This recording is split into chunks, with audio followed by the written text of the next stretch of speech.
자, 이번 시간은 배열과 포인터의 관계에 대해서 알아보도록 하겠습니다. 배열의 데이터를 자유롭게 다루기 위해서는 배열의 구현 원리를 이해할 필요가 있습니다. 따라서 배열은 자료형이 같은 변수를 메모리에 연속적으로 할당하게 됩니다. 따라서 각 배열의 요소는 일정한 간격으로 주소를 갖게 되고 메모리에 해당되어지는 주소를 연속적으로 갖게 됨에 따라서 데이터 관리가 용이하게 됩니다. 따라서 배열명으로 배열 요소를 사용하기 위해서는 다음과 같은 의미를 가지고 있으며, 여러분들 그림에서 보시는 바와 같이 배열명이 앞에 나와 있고 그 배열명 안에 각각의 데이터들이 메모리에 할당되어 있던 크기만큼 이렇게 할당이 되어서 데이터가 저장되어지게 됩니다. 따라서 배열명은 배열의 첫 번째 요소의 주소를 갖게 되는데, 그것이 바로 포인터의 주소값으로 저장되게 됩니다. 그러므로 배열명에 0번째에 해당되어지는 부분이 바로 메모리의 주소값이 되어지고, 메모리의 주소값을 알고 있으면 바로 그 메모리 안에 저장되어져 있는 데이터를 여러분들이 찾아갈 수가 있게 됩니다.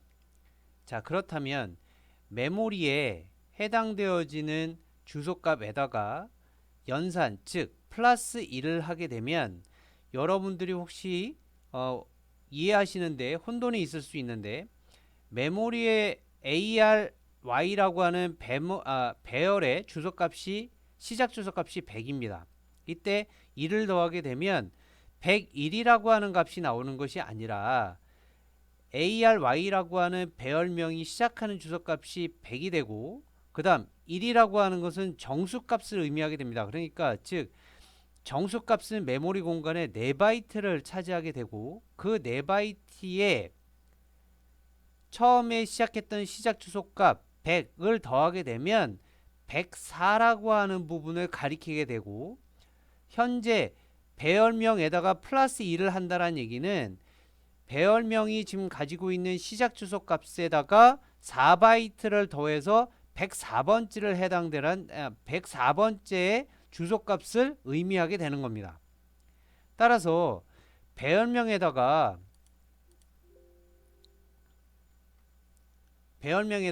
주소 값을 정수 값으로 더하고 그 다음 포인터 연산을 사용하게 되면 모든 배열의 요소를 사용하실 수가 있습니다. 그러므로 아래 박스 맨 아래에 보시게 되면 배열명 i 값이, 즉 배열명에다가 플러스 0, 0은 정수값이죠. 이게 시작 주소 값이 되게 됩니다.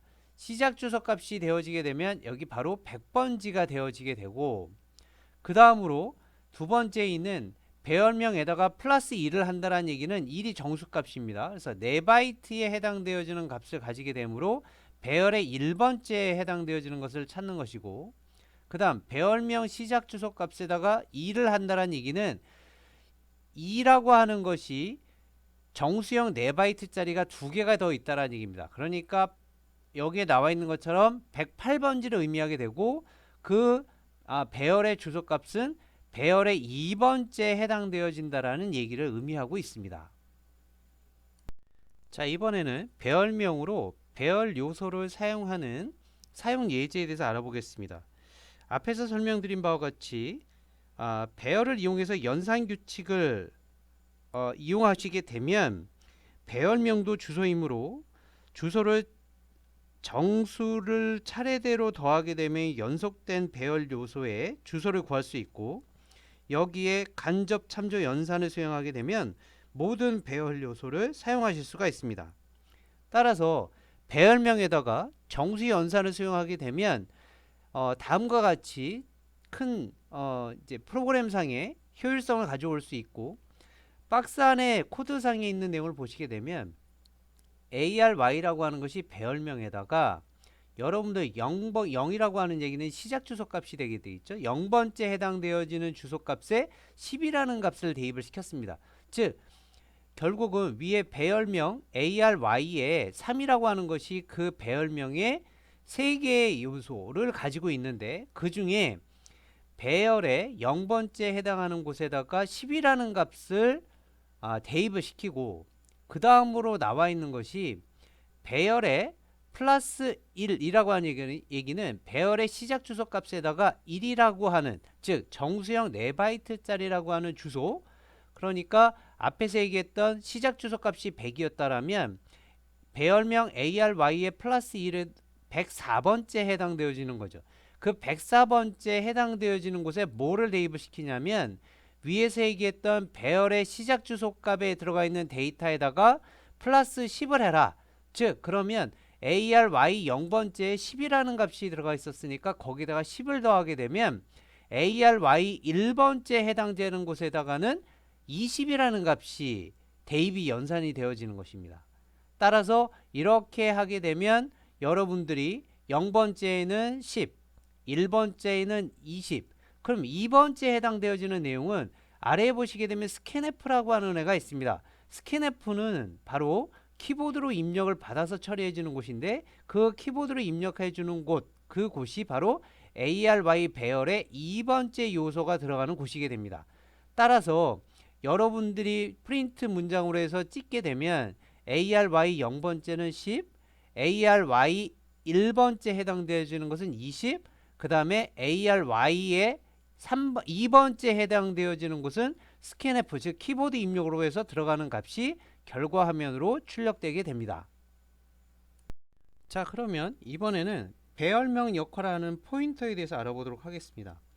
앞에서 설명드렸던 내용처럼 배열명은 주소이므로 포인터에 저장할 수가 있고, 이 경우 포인터로도 연산식이나 대괄호를 이용을 해서 배열 요소를 쉽게 사용하실 수가 있습니다.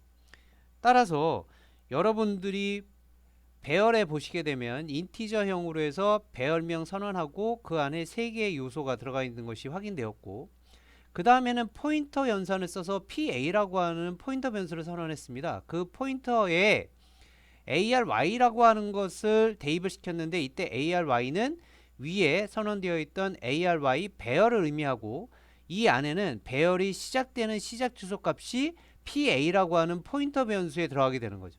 따라서 위에 그 옆에 그림을 보시게 되면 배열명 ARY의 시작 주소 값이 100이다 라고 하게 되면 이 100이라고 하는 값이 포인터 변수 PA에 저장이 되어지게 되고, 그 다음 PA라고 하는, 즉 박스, 코드상의 박스를 보시게 되면 PA라고 하는 변수의 포인터 변수죠.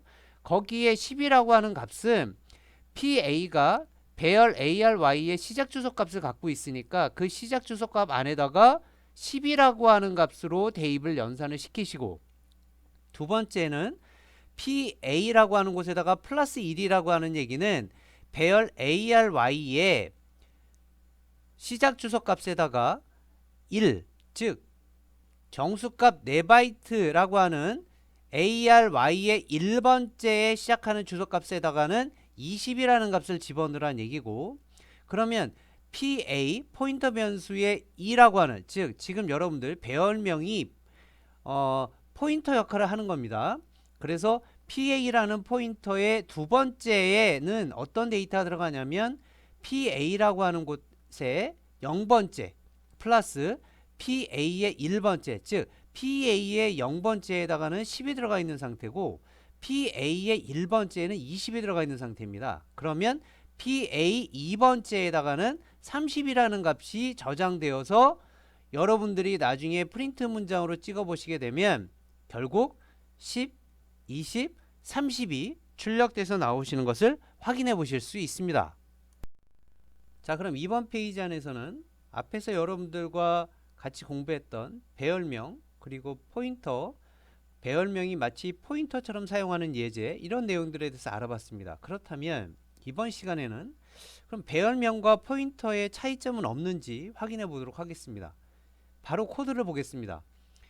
인티저형, 정수형으로 배열명을 선언했고 배열의 요소를 3개로 했습니다. 즉 배열 ARY라고 하는 그 배열명의 요소는 10, 20, 30 3개가 들어가 있고, 그 다음 번째 코드에서는 인티저형으로 해서 포인터 변수 PA를 선언했습니다. 그리고 그 안에다가는 대입을 배열 ARY라고 하는 걸 선언을 시켰는데, 이 배열은 위에서 얘기했던 ARY하고 같은 내용이죠. 그러니까 배열명을 포인터 변수로 받은 겁니다. 그렇다면 배열은 위에 ARY라고 하는 곳이 시작되는 주소값이 있을 것이고, 그 시작 주소값이 PA라고 하는 포인터 변수에 저장이 되어지는 것입니다. 자, 이때 우리가 한번 이 내용을 확인해 보실 필요가 있습니다. 배열의 사이즈는 사이즈 오브라고 하는 연산자를 이용해서 배열명을 써주게 되면, 아까 여러분들하고 말씀드렸던 것처럼 3개의 요소가 있으니까 인티저형 4바이트에 배열이 요소가 3개니까 총 3개의 요소가 4바이트씩 총 12바이트를 메모리 공간으로 확보하고 있는 것이고, 그러면 포인터라고 하는 PA라고 하는 애는 사이즈 오브를 시키게 되면 4바이트의 자리를 잡고 있습니다. 왜? 포인터 변수는 주소값을 갖고 있는 겁니다. 주소값은 정수값이죠. 따라서 여러분들이 혼돈하시면 안 되는 것이, 배열의 크기와 포인터의 크기는 다르다라고 하는 것을 확인하시고, 이때 결과가 다른 것을 확인해 보실 수 있는 방법은 사이즈 오브라고 하는 연산자를 이용하시면 확인해 보실 수가 있습니다. 그럼 지금까지 하셨던 내용들을 정리해 보도록 하겠습니다. 첫 번째로 배열명은 첫 번째 요소의 주소값을 나타내고요. 두 번째, 포인터에 배열명을 저장하게 되면 마치 배열처럼 사용하실 수가 있었습니다. 세 번째로, 배열명의 정수 덧셈이 가리키는 것은 자료형의 크기를 곱해서 더해 주시면 됩니다. 즉, 여러분들 아까 배열명 ARY에 플러스 1을 하게 되면 ARY의 주소값, 즉 100번지 플러스 1은 정수형을 가리키므로 4바이트에 해당되어지는 것입니다. 그래서 100 더하기 1이 아니라 100 더하기 4가 돼서 다음 배열의 주소값을 의미하게 됩니다. 네 번째로, 포인터의 뺄셈 결과는 배열 요소 간의 간격의 차이를 의미하고 있습니다. 자, 이번 페이지 안에는 배열을 처리하는 함수에 대해서 알아보도록 하겠습니다. 앞에서는 메인 함수 안에서 배열의 값을 출력을 하거나 포인터에 해당되어지는 값을 출력하는 방법을 이제 여러분들이 예제로 확인하셨습니다.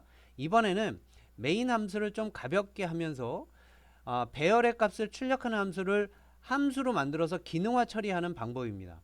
따라서 바로 코드를 보시면 인티저 배열명 나와 있고 배열의 요소가 5개가 있습니다. 그리고 아랫부분에 보시게 되면 프린트 어레이라고 하는 함수로 호출하게 되어 있고, 호출을 하면서 같이 전달되어지는 매개 변수가 ARY로 되어 있습니다. 즉 ARY는 배열을 의미하고, 이때 밑에 함수, 즉 여러분들이 호출된 함수가 정의되어 있는 곳으로 가게 되면 프린트 어레이라고 하는 곳이 있는데, 그 어레이라는 곳에서 위에서 ARY를 받아주는 매개 변수를 받아주는 곳이 포인터 변수로 선언되어 있습니다. 즉, 그러니 PA라고 하는 포인터 변수는 주소값을 저장하는 것이고, 그 주소값은 ARY 배열의 시작 주소값을 받게 되는 겁니다. 그러면 그걸 매개 변수로 포인터를 선언해서 주소값을 받았고, 그 내용을 이용해서 for 문장 안에서 마치 포인터가 배열명처럼 사용이 되었으니까 각각의 배열에 들어가 있는 10, 20, 30, 40, 50이라는 값을 화면에 출력하실 수가 있습니다. 자, 이번 페이지는 배열을 처리하는 함수를 조금 더 응용하는 내용입니다. 그래서 배열의 값을 입력하는 함수를 여러분들이 이용하는 방법에 대해서 알아보겠습니다. 자, 크게 메인 함수와 그 다음에 2개의 서버 함수들이 나와 있습니다. 메인 함수에 보시게 되면 더블 실수용으로 배열을 선언하고 배열의 요소의 수를 5으로 했습니다. 그리고 밑에 더블의 맥스 값을 처리했습니다. 즉, 여러분들 이번 프로그램은 입력받은 실수형 자료를 여러분들이 최대값과 최소값으로 어떻게 찾아낼 수 있는지에 대한 어떤 하나의 예제를 의미하고 있습니다. 따라서 여러분들 코드를 보시게 되면 바로 해결하실 수 있기 때문에 여러분들이 요걸 과제로 제출하시고 각각의 해당되어지는 코드의 주성문을 다시고 그 주성문에 의해서 결과값이 어떤 식으로 처리가 되어지는지 꼭 확인해 보시기 바랍니다. 지금 여기에서는 최대값을 찾아내는 프로그램인데 여러분들은 여기에 최소값도 찾아서 출력하는 내용을 추가하여 과제로 제출해 주시면 되겠습니다. 지금까지 하셨던 내용을 정리해 보도록 하겠습니다. 첫 번째로 배열을 출력하는 함수에 필요한 것은 배열명입니다. 두 번째는 배열에 입력하는 함수에 필요한 것도 배열명이고요.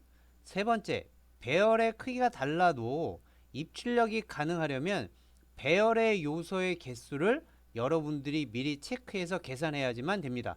따라서 아까 앞에서 배우셨던 사이즈 오브라는 연산자를 이용을 해서 배열의 크기를 찾아내고 그 배열의 크기에 각각의 배열에 들어가 있는 정수형 혹은 더블형 아니면은 그 밖에 무슨 자료형을 나눠주게 되면 전체 배열의 요소의 수를 계산하실 수가 있습니다.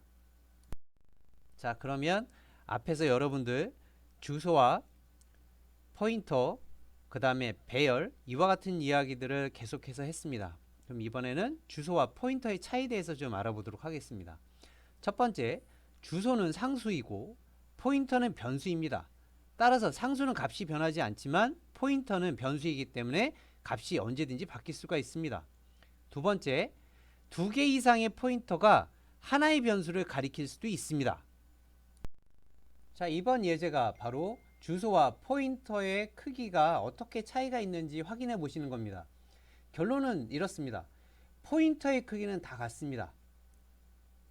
주소는 전부 정수형이기 때문에 4바이트를 의미하고 대신에 변수를 선언된 부분을 좀 확인해 주시면 되겠습니다. 캐릭터 ch, 인티저 in, 더블 db 이 내용들은 변수형의 자료형이 캐릭터면 1바이트, in이라고 하는 변수는 정수형이니까 4바이트, db라고 하는 변수의 자료형은 더블입니다. 즉 8바이트입니다. 따라서 변수에 해당되어지는 자료형의 크기는 다 다르지만 주소의 크기는 다 같습니다. 이 내용을 여러분들이 확인하시고 마찬가지로 이것도 역시 과제로 주성문을 다 달아서 제출하시면 되겠습니다. 자, 이번 페이지 안에서는 여러분들이 그동안에 배우셨던 배열과 포인터 그리고 마치 배열명을 포인터로 사용하는 방법 이와 같은 내용들에 대해서 알아보셨습니다. 보통 변수를 사용하는 것이 가장 쉬운 방법은 그 변수의 이름을 가지고 선언한 다음 변수가 선언되는 것 동시에 메모리 공간에 할당이 되어지고 그 메모리 공간 안에는 변수의 자료용의 사이즈만큼 크기로 할당이 되어집니다. 근데 만약에 포인터를 사용하려면 추가적인 변수 선언이 필요하고 주소 연산이나 간접 참조 연산 등 각종 연산을 수용해야 됩니다. 따라서 포인터를 사용하게 되면 여러 가지 좀 번거로움이 있을 수 있습니다. 그럼에도 불구하고 여러분들이 포인터를 사용하시는 이유는 여러분들이 지금 스마트 IT 학과에서 최종적으로 여러분들이 공부하시는 목적은 임베디드 시스템 쪽에서의 소프트웨어 엔지니어들입니다. 이 이야기는 제가 1학년 때 여러분들한테 계속적으로 말씀드렸던 내용입니다. 따라서 임베디드 프로그래밍을 하려면 메모리에 직접 접근하는 경우나 동적 메모리 할당을 사용하는 경우가 많이 발생을 하게 되는데 이때 프로그램의 효율성이라든가 성능의 효율성을 위해서는 포인터 사용이 반드시 필요하게 됩니다. 따라서 메모리에 있는 부분들을 직접 액세스해서 접근을 해서 결과값을 저장하거나 아니면 저장되어 있는 결과값을 여러분들이 찾아내어 다른 연산에 활용하는 등 여러가지 효율적으로 사용할 수 있는 방법입니다. 따라서 여러분들이 꼭 이 내용을 숙지해 주시기 바랍니다. 자, 그러면 여러분들한테 지금 보여드리는 이 내용이 바로 두 수를 바꾸는 프로그램 코드 방법입니다. 따라서 여러분들이 지금 코드에서 보시게 되면 인티저 a가 10이고 b가 20입니다. 그럼 이 두 개의 수를 바꿔서 a에는 20이 들어가 있고 b에는 10이 들어갈 수 있도록 하나의 기능 함수를 만들어서 그 함수에 어떻게 값을 교환시켜 주는지 주소값을 바꿔주게 되면 바로 저장되어져 있는 값이 바뀌게 되므로 여러분들이 쉽게 결과값을 찾아내실 수 있을 것 같습니다. 따라서 이건 간단하게 여러분들이 코드를 작성해서 확인해 보시기 바랍니다. 이번 페이지에서는 지금까지 하셨던 내용들을 전체 정리해 보도록 하겠습니다. 첫 번째, 주소와 포인터는 상수와 변수의 차이점이 있습니다. 즉 주소는 상수고 포인터는 변수입니다. 따라서 포인터는 값이 언제든지 변할 수 있습니다. 두 번째, 포인터의 크기는 주소의 크기와 같습니다. 즉 포인터의 크기는 4바이트입니다. 세 번째, 포인터의 주소를 저장할 때는 가리키는 자료용과 같아야 됩니다. 네, 이거는 여러분들이 아시는 내용입니다. 네 번째, 포인터의 기능 중에 가장 중요한 것은 함수 간에 효율적으로 데이터를 공유하는 것입니다. 따라서 앞에서 여러분들 보여드렸던 예제가 있습니다. 두 수를 바꿔주는 기능들, 이 기능은 여러분들이 꼭 확인하시고 이해를 하시기 부탁드립니다.